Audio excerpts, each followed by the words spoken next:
right, it's always a delight to be here. You're welcome, and thanks for joining us on another edition of the program Flipside. I'm your host, Daisy Leo Asikidi. God, this program is one of the most amazing things that happened to us.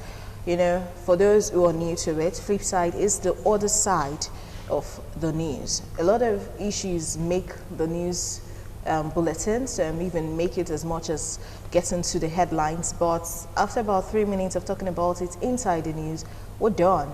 But on flip side, we give enough attention to discuss the issues that make the news.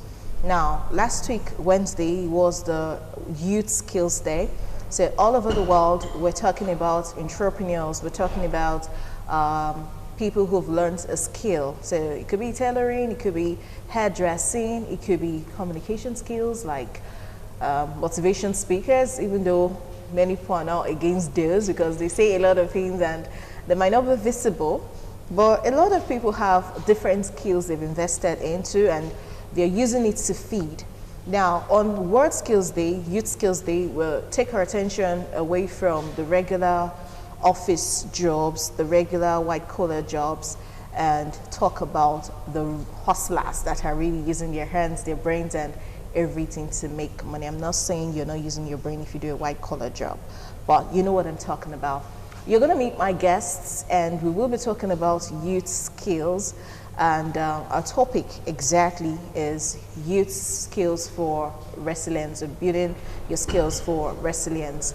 I have someone who, it will be shocking that this is the first time I'm meeting him, but I've actually been to the studio several times.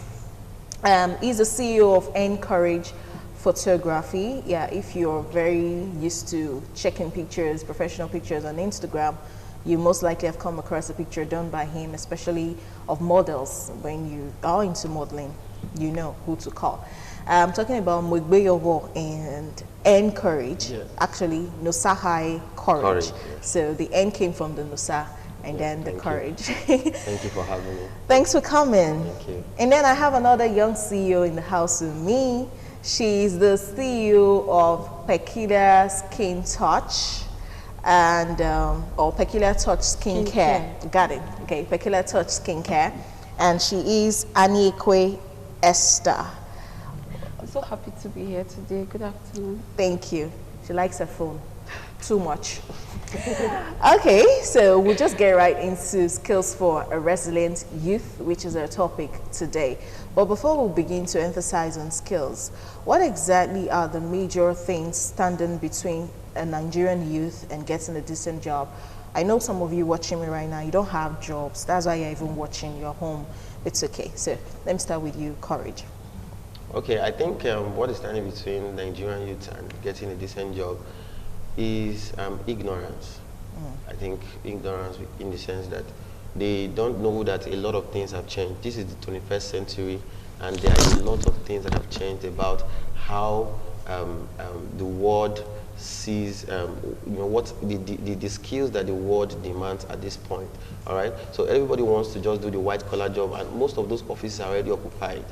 Okay, so I feel that they lack the ignorance that school, getting a degree is not enough. You need to invest into other skills. All right, so I feel ignorance is one of the major problems. All right, you want to add anything, Esther? Okay, I feel fine, ignorance as well, but there is also something called, how will I put it?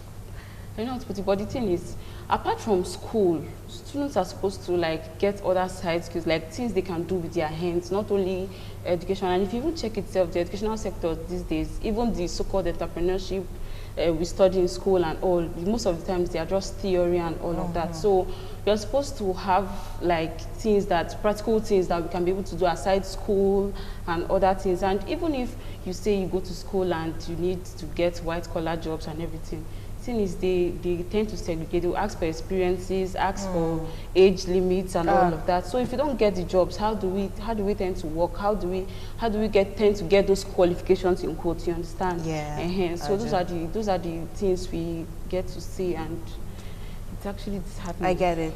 And just imagine some of us who are actually above 30 beginning to apply for jobs at this stage. and they tell you, maybe you've never worked before, and they're like, this job is really good, we're going to pay you well, but you need 5 years experience. They're like, oh, I've not worked before. That happens to a lot of people, and of course, ignorance. Okay, I would also ask, what kind of skills do you think youths need to acquire at this age and stage? You said many of them don't know what's attainable. So what would you suggest? I would suggest that they invest into soft skills, into skills that, skills that are computer-based related, all right? Because we need a skill that can sell to anybody, anywhere in the world. For example, I don't just do photography alone. I offer retouching services. And retouching service, I can be retouching for people in the US, people, all, outside Nigeria. Please, what's retouching? Like retouching my editing photographs. That's what it means. So when you take a photograph and you want me to edit it, it's called retouching. Okay. Photography term. All right. You have to break it for ladies. All right. So that's what it's one of the skills that I used to earn a lot, because I have people that will only send me their work for me to edit for them. All right. So skills like you might meet some average Nigerian youths. They don't even know how to respond to a mail. They don't even know how to type. They don't know how to use a computer properly. They don't know how to, things like graphic design, web design, skills that you can sell to anybody in the world. You can work remotely, you can be in your house, just with a computer, you can, do such work. So I think those are the skills we should invest in, because we're already used to this traditional thing, like maybe going to register at maybe a tailor shop, for example, learning those hand skills. So I believe that we should invest into soft skills as well, things that are computer related. I believe that is what we need at this time. Any other skill you would suggest young entrepreneurs in the making to get? Yeah, apart from what he just said, as for we ladies, I'll tell you what is obtainable for us.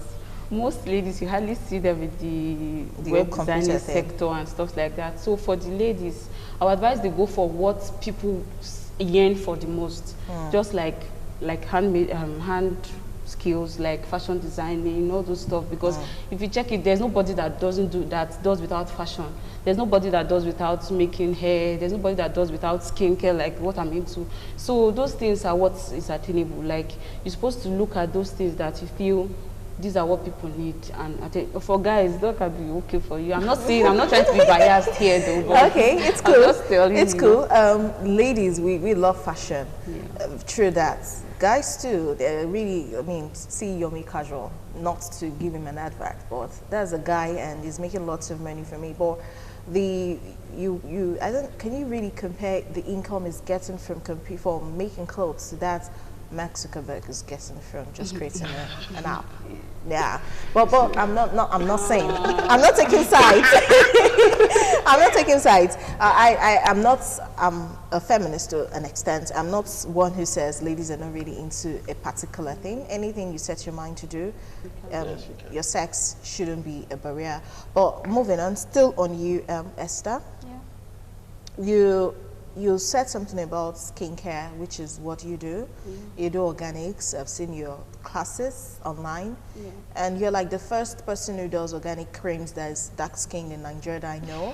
They always look white. And they go like Egyptian whitening, Snow White whitening, get white in 14 days and all that stuff. It's cool.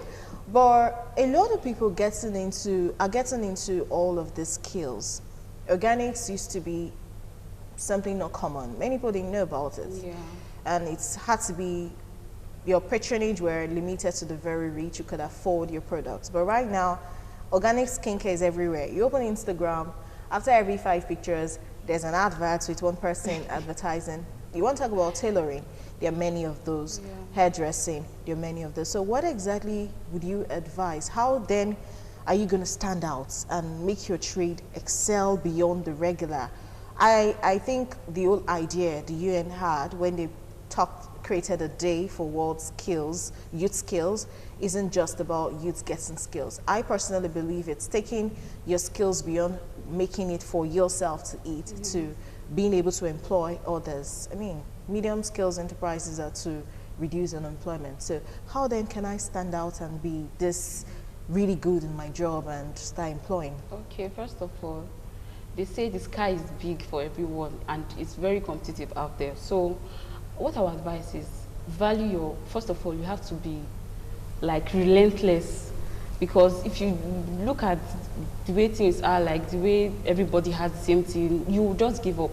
But you have to be persistent, you have to be relentless. Then apart from that, each customer you have to guard them with all jealousness. Like, don't feel because, okay, this one, you feel she doesn't have enough to give you, but there's one big customer that wants to call the price, you just Pay. value everybody matters. And also you should learn to get into network, like this online stuff. It will create more awareness for you. And like the classes I was doing, you know, it's not everybody that will learn how to make skincare products and come online and tell you WhatsApp group, let's. No, it's not everybody. So by the time people see that, they'll want to know, like they'll be inquisitive to know what's there. They will come in and check. Like from there, you get customers. Like most of the times, I get customers from those people I've taught. Actually, I also tell them after the classes, if you know you have questions or you want to attend to someone and you have problems, you find it difficult getting some stuff, just contact me. I will always be there to help. So those things are the little things you count on, and also try to give back to the society. Try to, how will I put it, merge with people, like how social works, like just try to invest in community services. Thank you. Try to invest in different community services.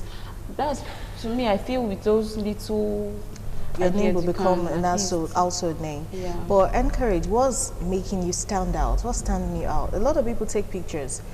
I take pictures on my phone, and then I use some apps when I edit that picture. Oh my God. A lot of us do too. We have filters on our phone. But what do you do? What's that extra thing that is making you stand out? Okay, I heard a quote that says, those that don't read history are bound to repeat it, most especially negative history. That we don't read and know what mistakes people made, and know how to now develop our own strategy in order to overcome that. So what I do majorly is that I study other people's photograph as well. I try to find out what makes their own photograph unique, and then I also make sure I incorporate that into mine, and then what is missing in theirs, I also incorporate that into mine. So when I started photography, for example, I started in the University of Benin, and at that time there was no photography studio within the campus. So it was one of the things like, oh, there are a lot of photographers, they have different stands, but there's no photography studio. So the first thing I did was to say, okay, now since they have stand, let me create a studio where people can have different backdrop, different props, So that made my own photography different from other photography within. So I did that.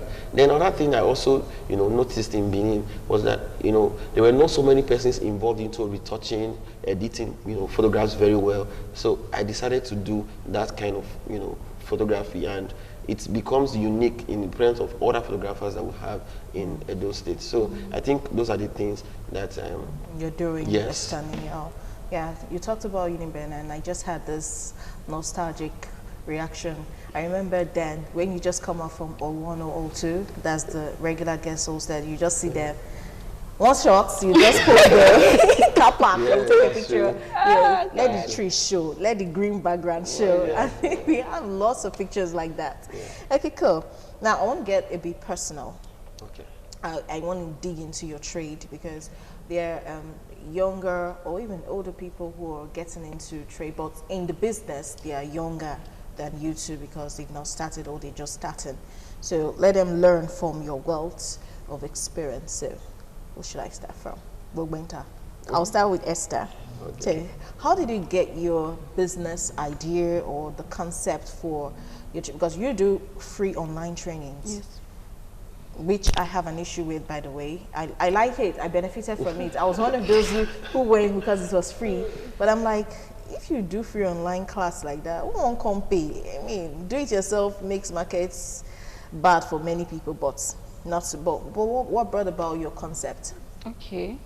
During this COVID-19 lockdown and everything was on standstill. Like, it was more like nobody, whoever has money on his or herself wants to use it to feed, like sustain his or herself. So I decided to make it beyond the group of people I know. So I chat different people up. I tell them, please help me upload this. Let them join the group chat. Let them do this. The class, it's free to some extent. Then if you want to know further, like I'll teach you the basics. Then if you feel you want to know further, you are interested, then you come in, as in contact me privately, then I'll teach you extensively. So that was what I thought of it. I sat down and I was like, if I should do it, at least people beyond my contact list will get to see that. And I'll tell you, before you join the class, you upload it on your own status, like just like a form of publicity. That's just it. From there, you get to know people that you've not even met in your whole life. Even if you post stuff like that on Instagram or stuff like that, people might not, the amount of people that saw those things on WhatsApp won't even see it as much as it will be on Instagram, you understand? So that was what I thought of. I was like, with this, I'll be very active. I won't just stay idle, nothing to do, everything is just on standstill. So I was like, this is another way. It's just a matter of networking. Okay. If you know how to use your social media platforms, you will make it very well. Okay. And that's what I just advised. Okay. Encourage, what was your mission from the onset? Was it to just stand out, or was it money? Was it passion? I just want to do something I like. What was the mission? What was the target when you started photography? Sincerely, I started photography. Okay, the way I started photography was really, let me say, divine, in the sense that I went to a program. As a pastor was ministering, I was just drawn to the photographer. I was just looking at the photographer because the pastor was ministering about different spheres of influence. And as believers, we need to take up different spheres of influence and advance the kingdom of God. But in that meeting, I was just drawn to the photographer. After the meeting, I had to meet him. Like, sir, I love the way you do your photography. How can I become a photographer?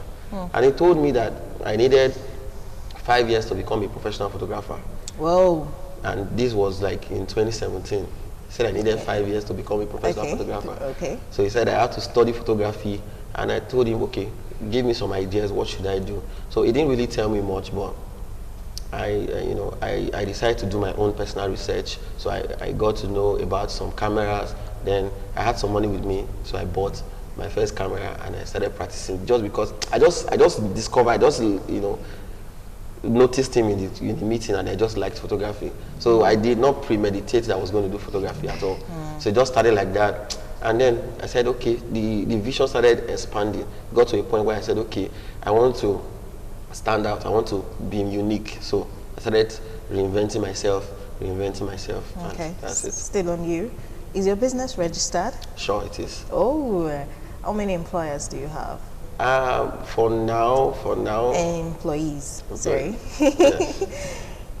For now, because I had 2 studios before, but I gave one out to my younger brother so that he can also do photography.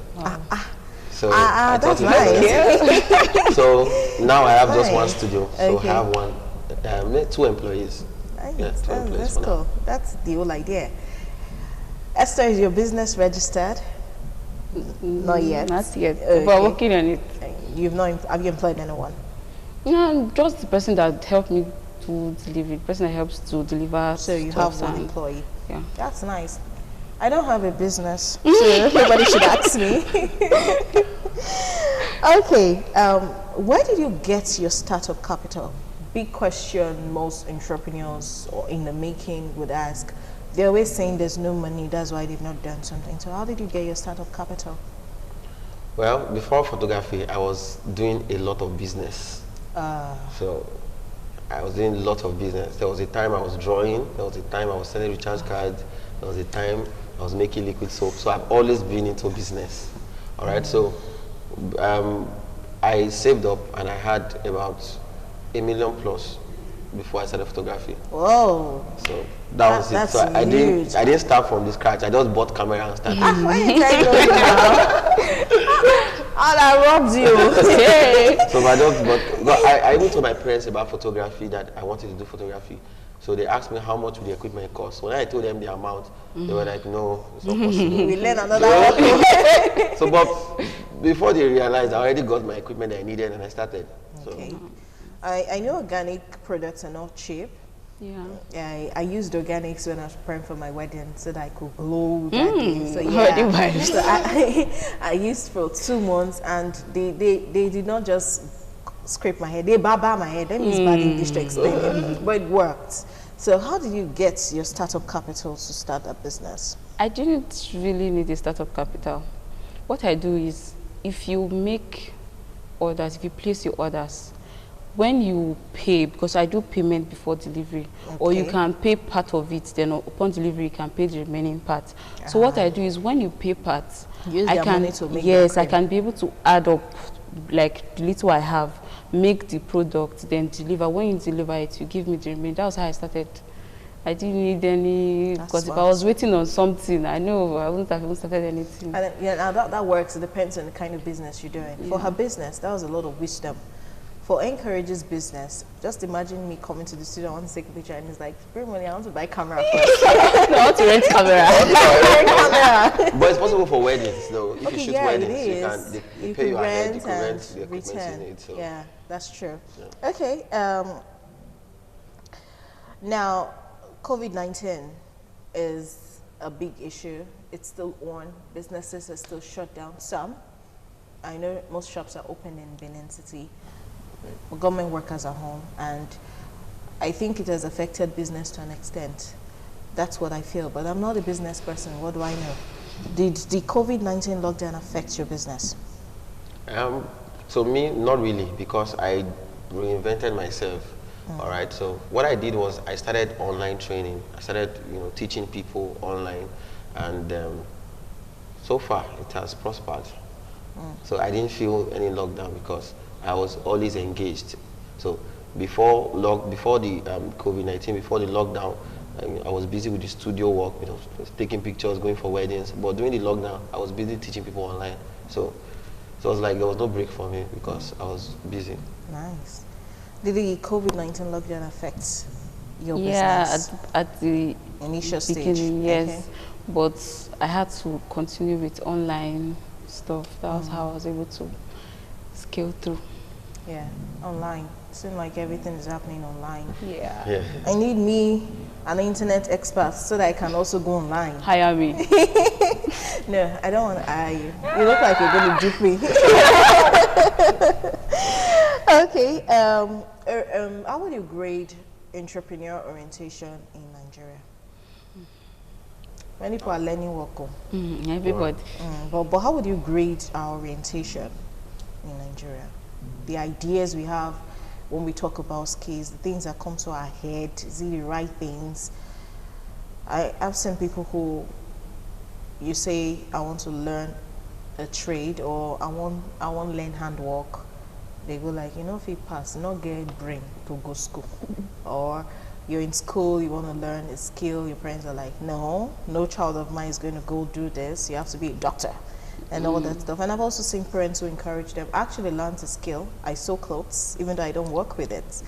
Yeah, when I was in school, my mom paid. I registered. I signed agreements, did everything. I actually started learning how to sew from when I was in 200 level. We had a strike, as usual.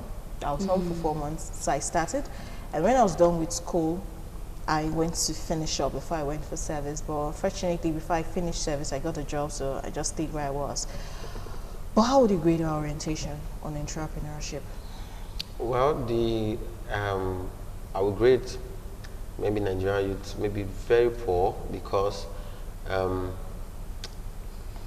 we still have a large percentage of the youths still don't know what they are doing.